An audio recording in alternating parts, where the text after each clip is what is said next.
Hello everyone, I am Professor Denise Rooney from the Department of Chemistry, and I am far from an expert on universal design for learning, but I came to this initiative with an open mind on how to improve my teaching practice, and I have learnt there is much to be gained in our day-to-day teaching if we are mindful of its principles.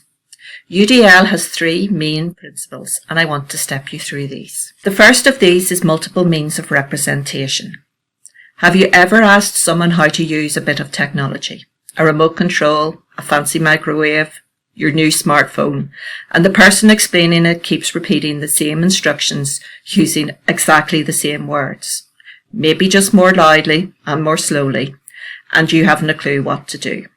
This certainly has happened to me. I get frustrated because I'm not making any progress. This can happen to our students if we do not consider what may seem clear and obvious to us may be lost in translation to them. UDL emphasises providing multiple means of representation to accommodate the different learning styles and needs of your students. This can be written notes, videos, audio files, or even just a glossary of terms you use with definitions. The second principle is multiple means of engagement.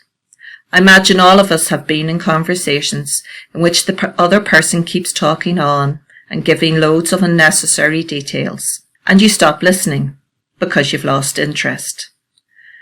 I imagine that can happen with my students as I talk on at the front of a large lecture class. It is obvious that to be an engaging and lively conversationalist, you have to hold the other person's attention by appealing to their interests and giving them opportunities to respond and input and move the conversation along. So too in an educational setting, we should offer options that motivate and sustain our students' interest in learning. The last principle is multiple means of action and expression. This principle emphasises providing learners with diverse options for demonstrating their understanding and skills.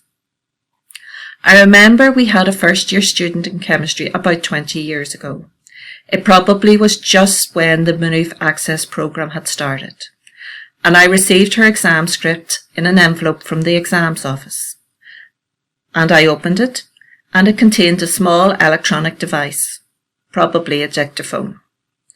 I was completely perplexed, but I turned the device on and I listened to her answers, and they were perfect.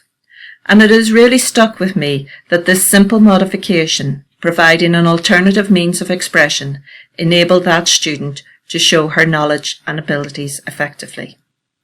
So in summary, universal design for learning for me is all about the design. It is about thinking about the diversity of learners in your classroom before you create your course.